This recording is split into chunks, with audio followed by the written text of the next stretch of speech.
বাংলাদেশের মহান বিজয় দিবস উপলক্ষে যুক্তরাষ্ট্র আওয়ামী লীগ আয়োজিত এক সভায় দলীয় সভাপতি ও ক্ষমতাচ্যুত প্রধানমন্ত্রী শেখ হাসিনা আবারও বক্তব্য রেখেছেন। সোমবার সন্ধ্যায় নিউ ইয়র্কের উডসাইডের কুইন্স প্যালেসে এই সভার আয়োজন করা হয়। যুক্তরাষ্ট্র আওয়ামী লীগের সভাপতি ডক্টর সিদ্দিকুর রহমানের সভায় সভাপতিত্ব করেন। সংগঠনের সাধারণ সম্পাদক আব্দুস সামাদ আজাদের পরিচালনায় সবাই দলীয় নেতাকর্মীরা বক্তব্য রাখেন। সবাই বিপুল সংখ্যক দলীয় নেতাকর্মী উপস্থিত ছিলেন এবং প্রায় 1 ঘণ্টা ধরে শেখ হাসিনার বক্তব্য শোনেন। এ সময় তারা মাঝে মধ্যেই দলীয় স্লোগানে সভাস্থল মুখরিত করে তোলেন।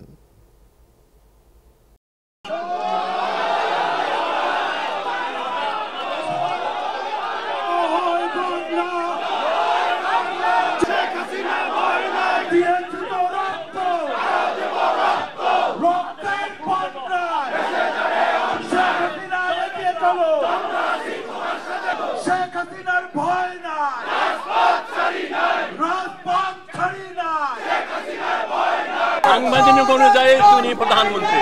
বাংলাদেশের সংবিধান অক্ষুণ্ণ রয়েছে, বাংলাদেশ সংবিধান অনুযায়ী রাষ্ট্রপতি রয়েছে, বাংলাদেশ দেশের সংবিধান উনি বাংলাদেশের প্রধানমন্ত্রী।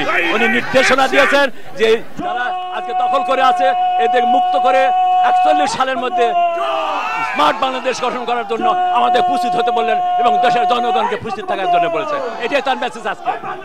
যুক্তরাষ্ট্রের মাটি, নিউ ইয়র্কের মাটি।